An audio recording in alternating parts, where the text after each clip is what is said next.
paid off my parents' mortgage, $387,000 every cent, as their 40th anniversary gift. When I showed up at their door with a bottle of Niagara ice wine and the title deed in an envelope, my mother was sitting at the kitchen table, shaking. My brother's wife had her hand on my mother's shoulder like she owned the place. Because, apparently, she thought she did. My name is Zoe. I'm 32. I work as a forensic accountant for a mid-sized firm in Toronto, which means I spend my days finding the money people try to hide. The irony of what happened next is not lost on me. I grew up in a 3-bedroom semi-detached in Hamilton, the kind of street where everyone knew your business because the walls were thin and the driveways were short. My parents bought that house in 1985 for what seemed like a fortune then. They've been paying it off ever since.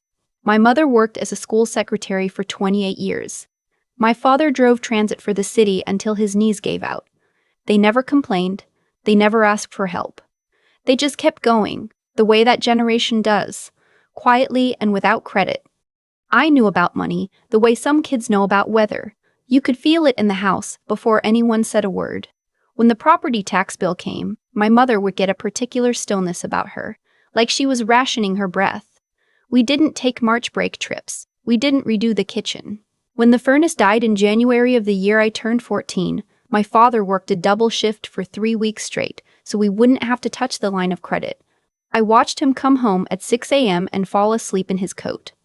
My brother Cody saw the same things I did. We were raised in the same house, ate the same food, went to the same school, but somewhere along the way he decided that being family meant being owed something. It started small, the way these things always do.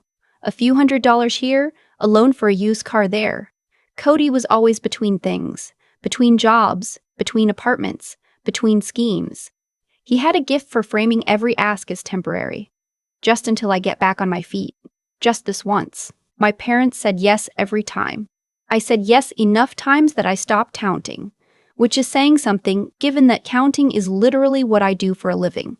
By the time I turned 30, I had co-signed on an apartment lease he defaulted on, covered his hydro bill twice, and lent him $8,000 for a pressure washing business that lasted one summer. I also know, because I found out later, that he borrowed $14,000 from my parents during that same period, money they'd scraped together from my mother's pension contributions. They told me they'd spent it on a new roof. They hadn't. The roof was fine. I'm not angry at them for lying. They were ashamed. They were protecting him the way they always had, the way my mother used to pack him an extra sandwich when we were kids because he claimed he was always hungry even when I was hungry too. When I decided to pay off the mortgage, I told no one except my parents' mortgage lender and my own bank. I structured it as a gift through a lawyer friend who helped me draft a proper deed transfer confirmation. The title would remain in my parents' names, free and clear, no strings, no conditions, just done. I planned to drive down on the Saturday of the long weekend in May, give them the envelope, and take them to dinner at the Italian place on Locke Street they'd been going to since 1997. The drive from Toronto to Hamilton takes 45 minutes on a good day. I had good coffee, a clear sky, and the particular feeling of someone who has done a difficult and correct thing. I almost called my brother from the highway just to tell him. I'm glad I didn't. When I pulled onto their street, I saw his truck in the driveway. The big one, the F-150 he bought last fall and financed at an interest rate I'd begged him not to accept. I told myself it was fine. Maybe he just stopped by. Maybe he wanted to see them for the holiday weekend. I parked on the street and walked up the front steps. The door was unlocked. It's always unlocked. My parents have never really adjusted to the idea that Hamilton isn't what it was in 1985. My mother was at the kitchen table, not the relaxed weekend morning version of my mother, the rigid, try not to cry version I know from harder moments. My sister-in-law Britt was standing beside her with one hand on her shoulder and a smile that didn't reach her eyes. My father was in his armchair in the living room, very still, in the way he gets when he's trying not to say something he'll regret. My brother came out of the hallway carrying a tape measure. I said, "What are you doing?" He said, "Hey, good timing, we were just talking about the place." Britt said, without turning around, "We've been thinking it makes more sense for us to move in. Your parents are getting older. They shouldn't be managing a house this size alone." I put my bag down on the kitchen counter. "What does that mean, move in?" "We'd take over the house," Cody said, like it was obvious, like we were discussing what to have for lunch. "They can have the main floor. We'll do the upstairs. The kids need their own space. We can convert the basement eventually. I looked at my mother. She looked at her hands. The mortgage is still carrying, Britt said pleasantly. It doesn't make sense to keep paying it at their income level. We can refinance, add our names, make it a proper family arrangement. She paused. It's really the practical solution, Zoe. The envelope was in my bag. I didn't take it out. I know what I look like when things go cold inside me. I've been in enough deposition rooms to know that the stillness other people sometimes mistake for calm is actually something else. It's the moment your brain stops reacting and starts documenting. I looked at my brother with his tape measure. I looked at Britt with her hand on my mother's shoulder. I looked at my father, who had not moved from his chair, whose jaw was set in that particular way that means he's furious and too proud to show it, and I understood exactly what was happening. They hadn't come for the holiday weekend. They'd come to stake a claim. Mom, I said, did you invite them to discuss this? She didn't answer right away. That was the answer. Cody said, we're family. We don't need an invitation to.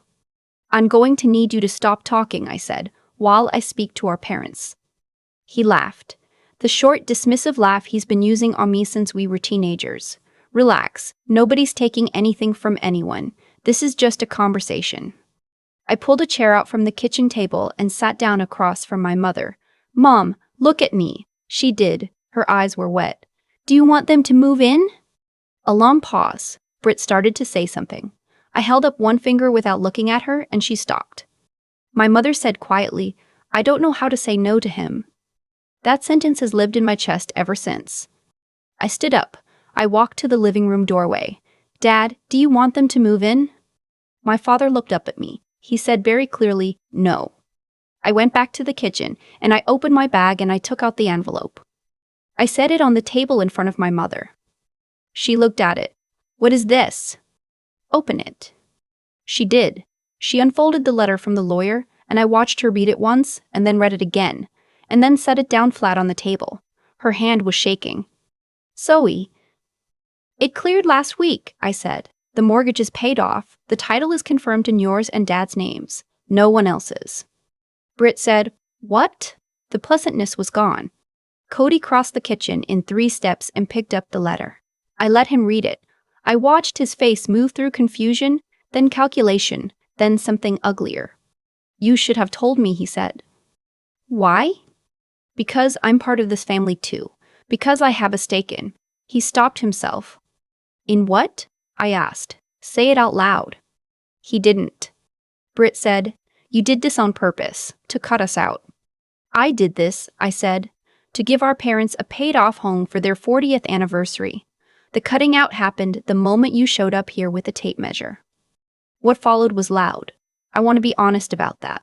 My brother is not a man who loses quietly, and Britt has a way of framing things that's designed to make you feel like the irrational one. She said I was being controlling. She said I had a savior complex. She said that paying off a mortgage didn't give me the right to dictate what happened to the property, that assets like this should be shared within families, that I was essentially hoarding generational wealth. She used the phrase hoarding generational wealth with a straight face, in the house my parents bought with 30 years of transit shifts and school secretary paychecks. I let her finish. I've learned to let people finish. Then I said, the title is registered with the province. The property belongs to my parents. There's nothing to negotiate. Cody said, we'll talk to a lawyer. I said, you should. I'd be happy to recommend one. In the meantime, I'd like you to leave so I can have dinner with Mom and Dad. He looked at me for a long moment. He wanted me to flinch. I've known that look since I was 9 years old. I didn't flinch then either. They left. Britt made a point of slamming the door, which rattled the little row of ceramic birds my mother has had on the hallway shelf since I can remember. My father got up from his chair and steadied one that had tipped over. He stood there for a moment with it in his hand. Then he said, your brother got that from me, the temper. I said, you don't slam doors. He said, I wanted to, plenty of times. He set the bird back on the shelf. I just didn't. We went to the Italian place. My mother ordered the eggplant parmesan she always orders. My father had the veal, which he only lets himself have on special occasions because he thinks it's extravagant. We drank most of a bottle of Malbec, and my mother cried a little, quietly, into her napkin and said she was sorry she hadn't spoken sooner. I told her she had nothing to apologize for. I wasn't sure I fully believed that yet, but I'm working on it. The week after was a specific kind of exhausting. Cody texted me 14 times in 4 days.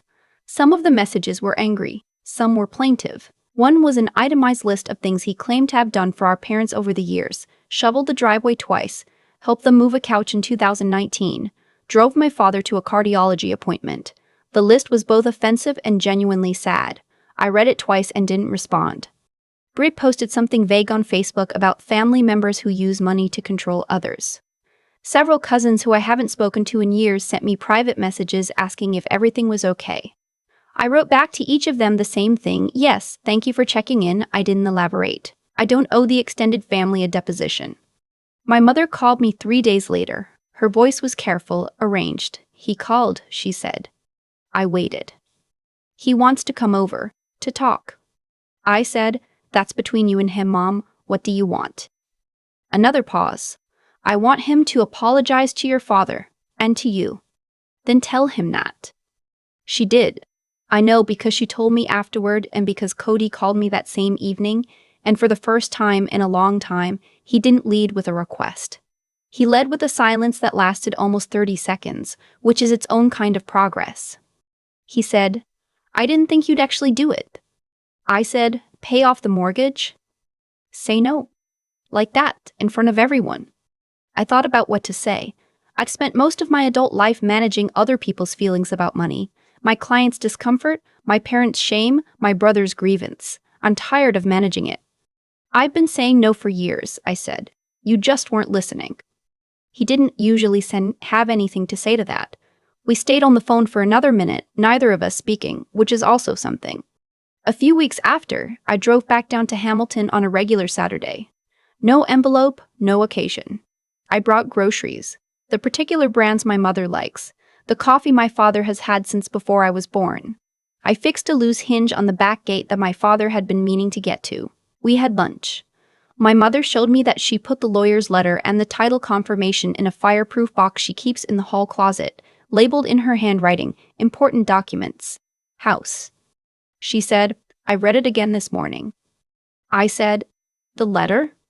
She said, yes, I just wanted to see it again, that it's real.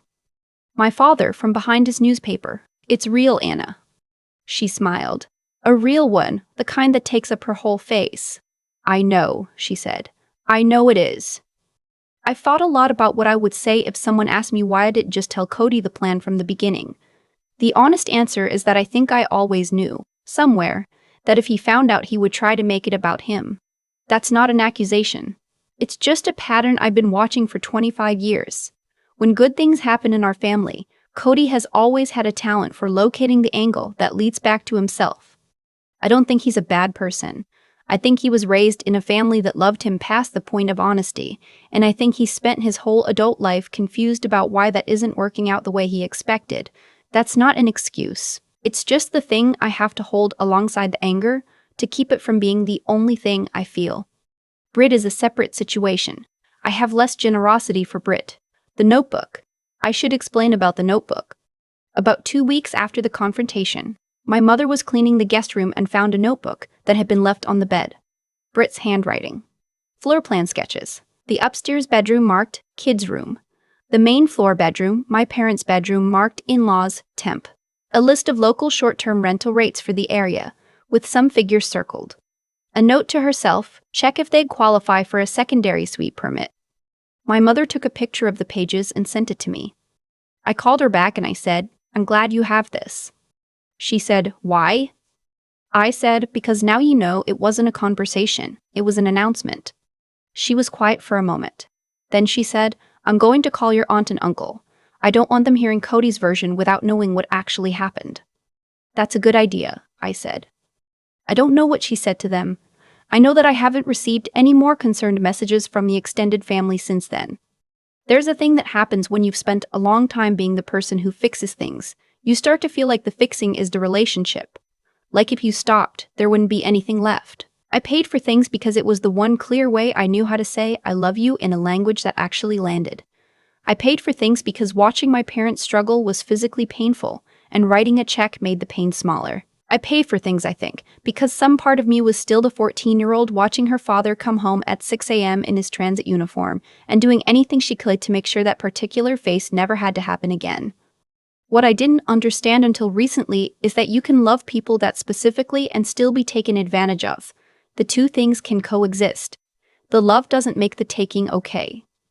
My parents' house is theirs now, in a way it's never fully been before. My mother planted tomatoes along the back fence this spring, which she'd been putting off for years because she said there was no point fixing up a yard you might have to sell. She's not putting it off anymore. My father refinished the front porch steps on a Tuesday afternoon because he felt like it, and sent me a photo of his work with the caption, "Foreman approves the job." Last month, I drove down for no reason at all and parked at the end of the street and just sat there for a minute before going in. The lights were on. I could see my mother moving around in the kitchen through the front window. My father was on the porch in his jacket, even though it was still a bit cold, because he does that now, sits on the porch in the evening just because he can. I don't know exactly what's going to happen with my brother. He's called a few times. We've had short, careful conversations. He hasn't apologized to my father yet, which means he hasn't been back to the house, which is my parents' condition, not mine. It's the first boundary they've set with him in my memory, and watching them hold it has been one of the more quietly extraordinary things I've ever seen. Cody left a voicemail last week. He said he'd been thinking. He said he knows he handled things badly. He said he wants to do better. I've heard versions of this before. The variable in this version is that nobody asked him to say it. He called on his own. He said the words without being prompted, without a specific ask attached. I haven't called him back yet. I'm not punishing him. I'm just making sure I know what I want from the conversation before I have it, which is something I should have been doing all along. My mother asked me recently whether I thought it was worth it. The money, the whole thing. I told her that was a strange way to think about it. You don't weigh a gift against its complications. The complications aren't the gift's fault. What I know is this: the house is paid off. The title is clean. My parents go to sleep at night in a home that belongs to them without condition. My father sands and refinishes things on Tuesday afternoons.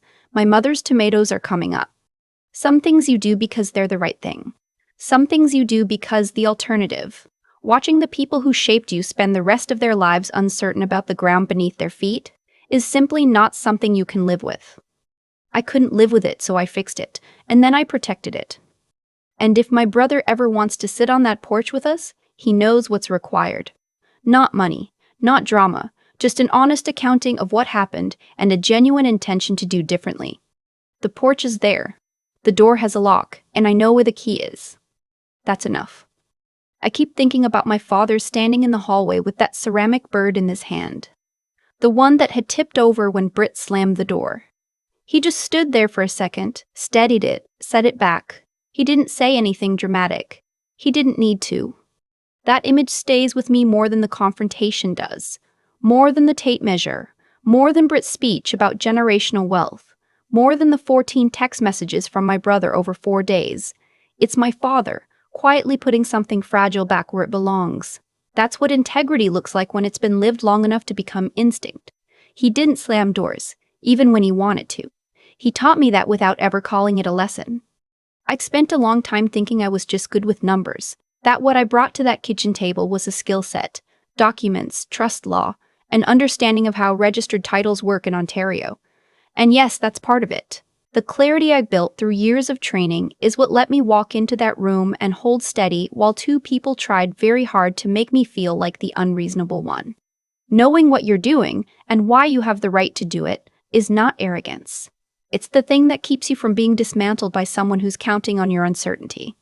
But the other part, the part I didn't fully see until my mother said it smells safe the first time she walked through that house after the mortgage cleared. That part isn't technical. That part is something older. It's the 14-year-old who watched her father come home exhausted and decided, without words, that she was going to make sure that look never had to happen again. Decisions like that, made quietly in childhood, shape everything that comes after. They're not always healthy. Mine pushed me toward a kind of relentless self-sufficiency that made it genuinely hard to ask for help, and toward a pattern of absorbing other people's dysfunction because I was so used to absorbing everything. What I'm still learning is that caring for people and allowing yourself to be used are two different things, and the line between them isn't cruelty, it's honesty. The hard kind. the kind my parents couldn't quite manage with my brother, not because they didn't love him, but because love without limits taught him that limits weren't real. That's the thing about consequences. When people are shielded from them long enough, they stop believing in them. Cody showed up at that house genuinely expecting it to go his way. I don't think he was performing confidence. I think he actually believed it. What changed the room was in volume. It wasn't anger. It was the moment I put the envelope on the table and my mother read what was inside and understood that something had already been decided, carefully, legally, with her name on it, by someone who had been paying attention to what she actually needed, not what was easiest to give. That's what I want to carry forward.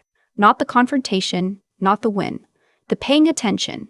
The doing the hard thing early instead of the easy thing repeatedly.